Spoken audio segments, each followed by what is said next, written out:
예, 올 한 해 우리가 붙들고 살아갈 말씀, 올해 표어를 범사에 감사하라 그렇게 정했습니다. 범사에 감사하라가 올해 표어입니다. 여러분 어떠신가요? 이 표어 범사에 감사하라. 좀 버거우신가요? 우리 가운데 늘 감사로 사시는 분들이 계십니다. 우리 배 집사님 늘 감사죠. 어쩌면 그런지 때로는 이렇게 상황이 별로 안 좋아 보여서 요즘 좀 어떠냐 이렇게 물어보면은 늘 감사하다고 그럽니다. 뭐 이래서 감사하고 저래서 감사하고.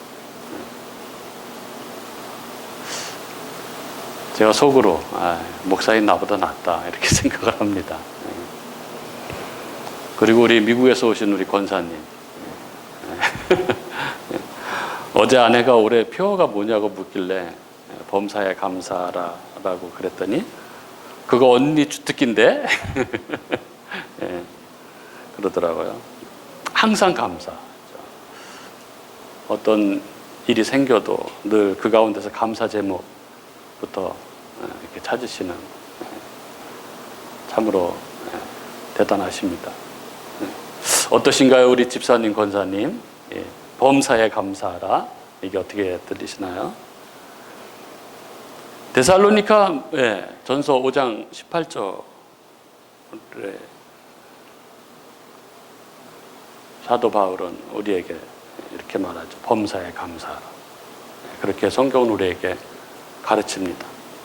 하지만 우리는 생각하죠. 속으로 생각합니다. 어떻게 범사에 감사할 수 있겠어? 이렇게 생각하죠. 솔직히 그러지 않습니까? 이게 하나님 말씀이긴 하지만 하나님의 명령인 거는 분명한데 이거를 곧이곧대로 받아들이지 못합니다.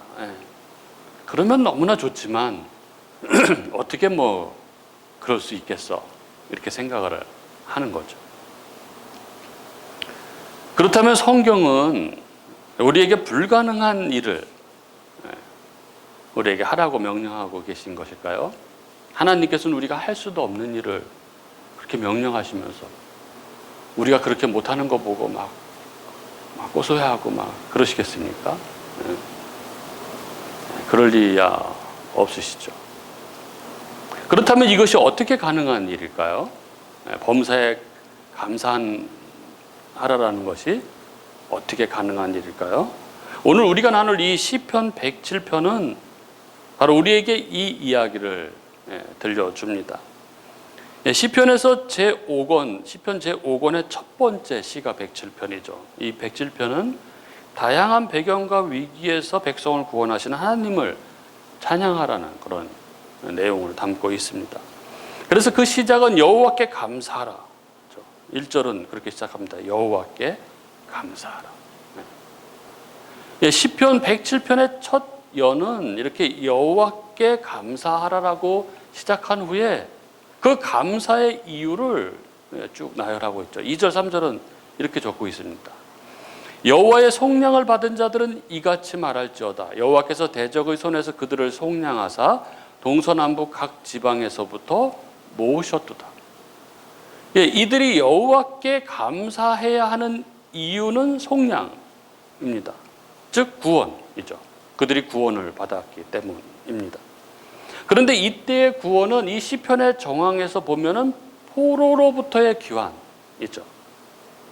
이스라엘은 포로로부터 되돌려졌고 그래서 그 구원으로 인해서 하나님께 감사해야 했습니다. 그리고 이어지는 4절부터의 말씀을 보면 이 구원은 단지 포로로부터의 귀환만을 의미하는 것이 아닙니다. 다시 말해서 시편 107편이 말하는 구원은 그들의 조상들, 곧 이스라엘 백성들이 광야를 전전하고 있을 때의 상황들에도 동일하게 적용되고 있습니다. 4절과 5절은 이렇게 적고 있습니다.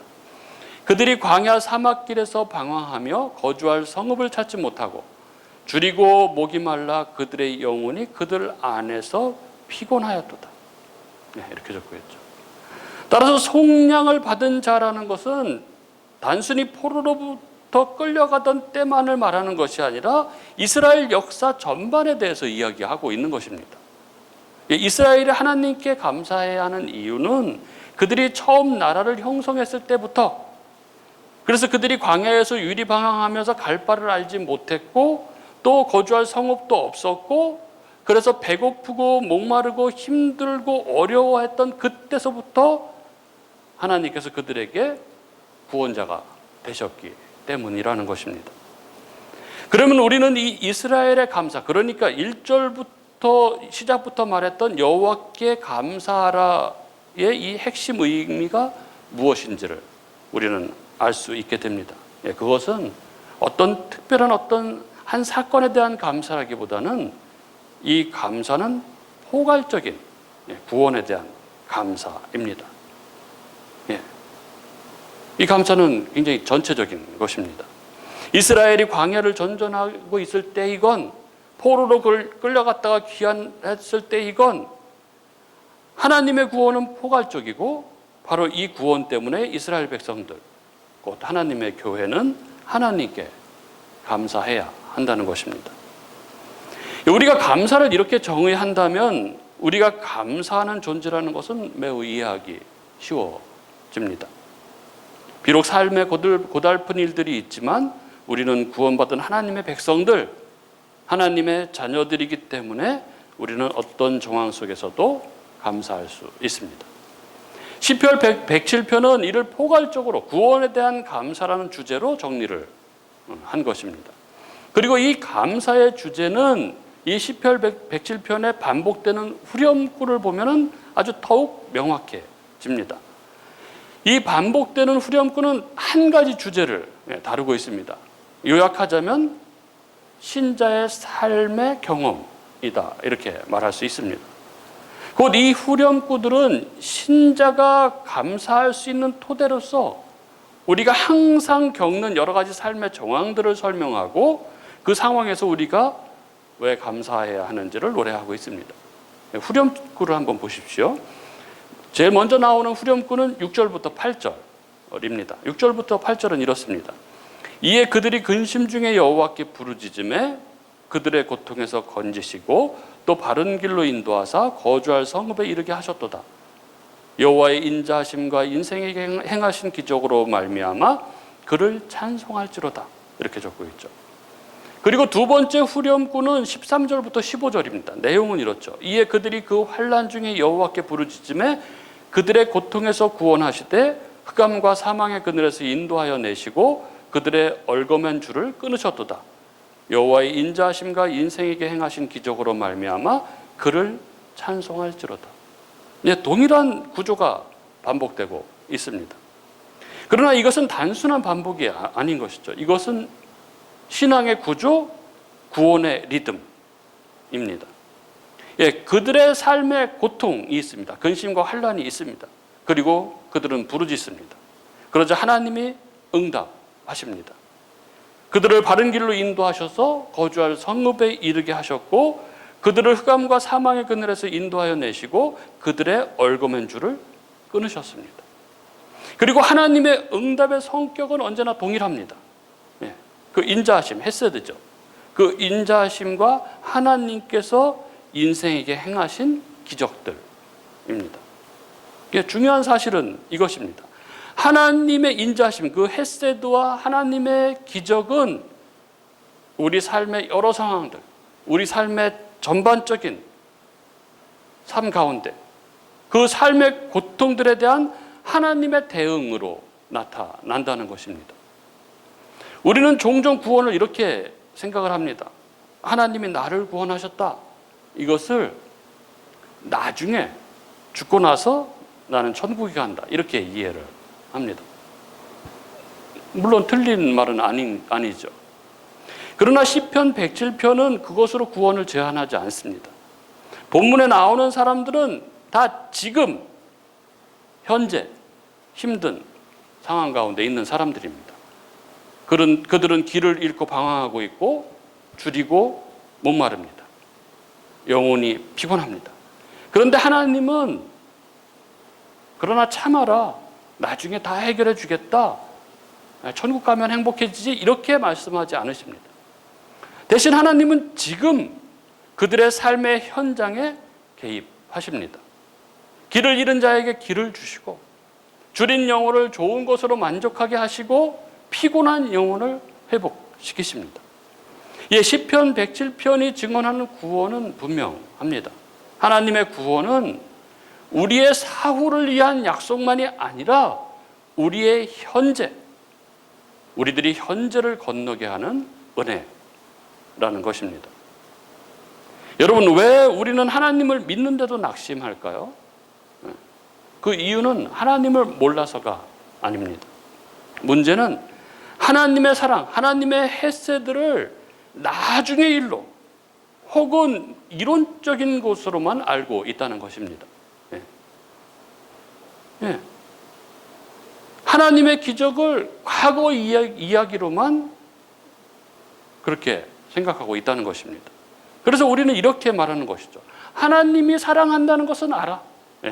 하나님이 인자하시다는 것도 알겠어. 하지만 그것이 지금 내 삶하고는 상관은 없어. 이렇게 생각을 하는 것이죠. 그러나 시편 107편은 아주 단호하게 말합니다. 하나님의 사랑, 하나님의 헤세드는 나중 문제가 아니라 실제로 현재 우리 삶에 개입하는 사랑이다 하는 것이죠. 우리 현재의 삶의 전반에 관여하시는 사랑이다 하는 것입니다. 하나님의 사랑은 우리의 고통을 외면하지 않으시고 직접 우리 삶의 현재에 개입하시는 사랑입니다. 하나님은 우리의 범사에 개입하심으로써 범사에 우리 삶의 은혜를 주시고, 그래서 우리가 범사에 감사할 수 있게 하십니다. 그리고 데살로니가전서 5장 18절에 이 범사에 감사하라라는 이 헬라어 원문도 사실은 그런 의미입니다. 이 범사에 감사하라라고 번역된 이 헬라어 엔 판티 유카리스테이테, 이것은 직역을 하면은 모든 것 안에서 감사하라, 이런 뜻입니다.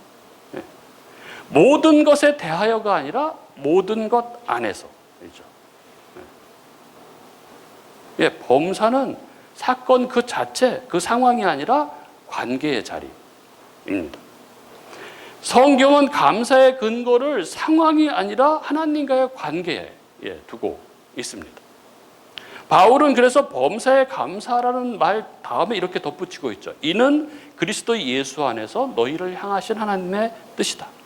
이렇게 말합니다. 범사는 곧 내가 지금 어떤 형편에 있든 그 자리에서도 그리스도 예수 안에 있다는 사실에 기반합니다. 그리고 이 감사는 원래 인간의 본성이었습니다. 감사는 우리가 무언가를 애써서 노력해서 하는 행위가 아니라 원래부터 인간 안에 심겨져 있던 피조물의 존재적 반응이었습니다. 창세기 1장 2절에 인간은 감사해야 할 것을 찾는 존재가 아니라 감사 속에 거하는 존재였습니다.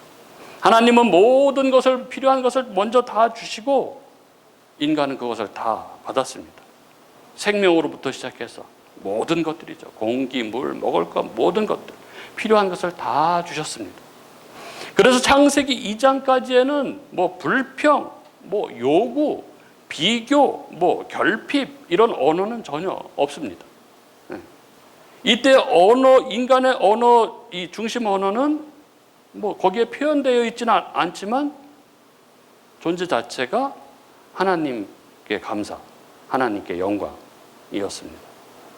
그런데 이 감사가 깨어지는 것이죠. 인간의 삶에 죄가 들어온 것입니다. 로마서 1장 21절은 이렇게 말합니다. 하나님을 알되 하나님을 영화롭게도 아니하며 감사하지도 아니하고. 이렇게 적고 있죠. 타락 이후 인간은 더 이상 감사하지 않는 존재가 된 것입니다. 그리고 이런 인간들에게 예수 그리스도께서 오시는 것입니다. 그리고 십자가에서 죽으심으로 이 죄로부터 우리를 구원하시는 것입니다. 예, 구원은 그래서 달리 말하면 감사를 회복시킨 사건이다, 이렇게 말할 수도 있는 것이죠. 그런데 우리들, 그리스도 예수 안에서 죄의 문제가 해결된 우리들은 왜 감사를 하지 못할까요?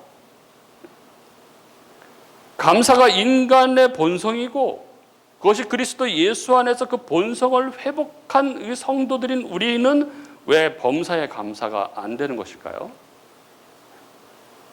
예, 그것은 우리가 죄로부터 구원을 받았지만 아직 여전히 죄성이 우리 가운데 남아있기 때문에 그렇습니다.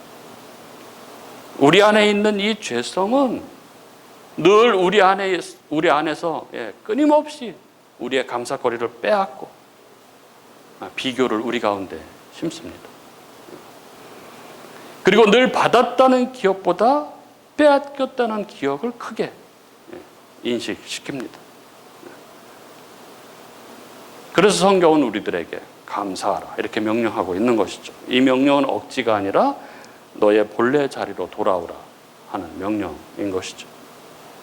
그래서 우리는 기억해야 합니다. 아, 맞아. 나는 구원받은 하나님의 백성이지. 아, 나는 원래 감사의 존재였고 나는 이미 감사가 회복된 존재이지. 이렇게 기억해야 하는 것이죠. 그때 우리는 비로소 감사할 수 있게 되는 것입니다. 예, 범사에 감사하라는 말은 모든 상황을 긍정하라는 말이 아닙니다. 고통을 미화하라는 말도 아닙니다. 성경이 말하는 범사에 감사하라는 말은 모든 상황 속에서 여전히 사랑으로 헤세드로 일하시는 하나님을 놓치지 말라 하는 말인 것이죠. 그 은혜, 그 구원을 기억하라 하는 것입니다. 그 은혜를 기억하는 사람이 감사할 수 있는 것이죠. 누가복음 7장에 바리새인 시몬과 죄인인 여인 이야기가 등장합니다. 바리새인 시몬이 예수님을 집으로 초대해서 식사를 대접하죠. 그런데 그 동네에 죄를 지은 한 여자가 있었는데 예수님이 시몬의 집에 오셨다는 것을 알고 향유옥합을 가지고 와서는 예수님 발 곁에 서서 울며 눈물로 그 발을 적시고 그리고 자기 머리털로 그 발을 닦고 그 발에 입 맞추고 그 발에 향유를 부었습니다. 그러자 바리새인 시몬은 마음속으로 예수님을 판단하죠. 선지자라면 저 여자가 죄인인 줄 알 텐데 멀리하지 않고 이렇게 정죄하면서 판단하는 것이죠. 우리는 흔히 이 본문을 읽을 때 바리새인 시몬을 너무 쉽게 판단합니다. 너무 차갑다, 위선적이다, 은혜를 모른다. 그러나 정직하게 본문을 보면 시몬은 하나님을 모르는 사람은 아닙니다. 그는 마을에서 논쟁이 많았던 예수를 자기 집으로 초대했습니다. 그리고 식사를 대접했습니다. 그것은 결코 쉬운 선택이 아니었습니다. 그는 예수님을 조롱하지도 않았고 최소한의 예의와 존중으로 예수님을 맞이했습니다. 시몬은 말하자면 괜찮은 신앙인이었습니다. 그리고 솔직히 말하면 우리는 대부분 시몬 같습니다. 우리는 예수님을 압니다. 예배를 합니다. 말씀도 알고 기도도 합니다. 신앙의 기본을 지키며 살아갑니다. 그래서 마음속으로 이렇게 생각하죠. 나는 그렇게 나쁜 사람은 아니야. 이 정도면 괜찮은 신앙인이야. 이것이 바로 시몬의 자리입니다. 문제는 시몬이 감사하지 않았다는 것이 아닙니다. 문제는 그의 감사가 필요한 만큼만 했고 넘치지는 않았다는 것입니다. 그의 감사는 예의였고 그의 환대는 절제였고 그의 신앙은 균형이었습니다. 그러나 그의 자리에는 넘치는 은혜, 눈물은 없었습니다. 자기 자신이 어떤 존재인지에 대한 인식이 없었습니다. 그리고 예수님은 이런 시몬을 정죄하지 않으십니다. 그리고 이렇게 말씀하시죠. 사함을 받은 일이 적은 자는 적게 사랑하느니라. 이 말은 결코 비난이라고 할 수 없습니다. 단지 시몬의 신앙에 대한 정확한 진단인 것이죠. 반면 그 죄인인 여인은 자기가 누구인지를 정확히 알았습니다. 나는 은혜 없이는 살 수 없는 사람이다. 나는 너무나 큰 은혜를 받은 사람이다. 그래서 그녀는 감사가 넘쳤고 흘렀고 쏟아부어졌습니다. 받은 은혜의 차이가 감사의 차이를 만들어낸 것입니다. 이 여인은 주님 안에서 크고 깊은 은혜를 경험했던 것입니다. 어떻게 알 수 있을까요? 37절에 그 힌트가 있습니다. 그 동네에 죄를 지은 한 여자가 있어 예수께서 바리새인의 집에 앉아 계심을 알고 향유 담은 옥합을 가지고 와서, 이렇게 적고 있죠. 그녀는 알고 왔습니다. 이 말은 그녀의 방문이 즉흥적인 방문이 아니라 이미 예수님을 경험한, 예수님을 알고 있는 사람이라는 뜻이죠. 많은 신학자들이 이것을 이렇게 봅니다. 이 여인은 이미 이전에 예수님의 말씀을 통해서 용서를 선포받았거나 그의 존재를 회복한 사람이었을 가능성이 크다. 그녀는 무엇을 받기 위해서 온 것이 아니라 이미 받은 은혜에 대한 반응으로 온 것입니다. 죄인인 나를, 이 세상이 다 버린 나를 사랑하신 주님, 나 같은 자에게 은혜를 베풀어 주신 그 주님, 그 주님에 대한 은혜로 온 것이죠. 그녀의 눈물, 그녀의 머리카락, 그녀가 부은 향유는 용서받기 위한 조건이 아니라 이미 받은 은혜에 대한 반응이었던 것입니다. 사랑하는 우리 교우 여러분, 시편 107편은 우리에게 이렇게 반복해서 말합니다. 후렴구죠. 계속 반복합니다. 우리가 후렴구 2개를 나눴지만 이 뒤에도 2번 반복해서 또 나옵니다. 그들이 고통 중에 여호와께 부르짖음에 여호와께서 그들의 고통에서 건지시고 그의 인자심과 인생에 행하신 기적으로 말미암아 그를 찬송할지로다. 이 시편은 고통 없는 사람들의 노래가 아닙니다. 하나님을 몰랐던 사람들의 고백도 아닙니다. 오히려 이들은 하나님을 알고 있었고 하나님이 자기들의 아버지라는 것도 알고 있었지만 그럼에도 불구하고 그들은 힘들었던 사람들이었습니다. 이 시편이 우리를 감사로 초대하는 이유는 분명합니다. 하나님의 구원은 나중에 죽어서 적용되는 그런 약속만이 아니라 지금 내 삶의 현장에, 내 삶 전반에 개입하시는 사랑이다 하는 것입니다. 사랑하는 우리 교우 여러분, 우리는 그리스도 예수 안에서 은혜를 받은 자, 다시 감사가 회복된 사람들입니다. 그리고 여기 시편 107편의 사람들처럼, 그리고 누가복음 7장의 여인처럼 삶의 현장에서 늘 헤세드의 하나님을 만나는 사람들입니다. 우리는 오늘 다시 깨닫습니다. 하나님의 인자하심은 이론이 아니라 삶의 현장에서 직접 행하시는 헤세드고 기적이라는 것을 깨닫는 것이죠. 구원은 단지 미래의 약속만이 아니라 지금 현재 우리의 삶에 개입하시는 하나님의 응답이시라는 것을 다시 확인합니다. 그래서 이제 우리는 범사에 감사라는 이 우리에게 주신 하나님의 말씀을 우리는 이제 억지로 붙들어야 할 말씀이 아니라는 것을 확인하게 됩니다. 우리는 고통이 사라져서 감사하는 것이 아니라 고통 속에서도, 그 어떤 문제 속에서도 헤세드로 개입하시는 그 하나님을 기억함으로 감사하는 것입니다. 상황에 대한 낙관이 아니라 그 은혜에 대한 기억으로, 구원에 대한 기억으로 감사하는 것입니다.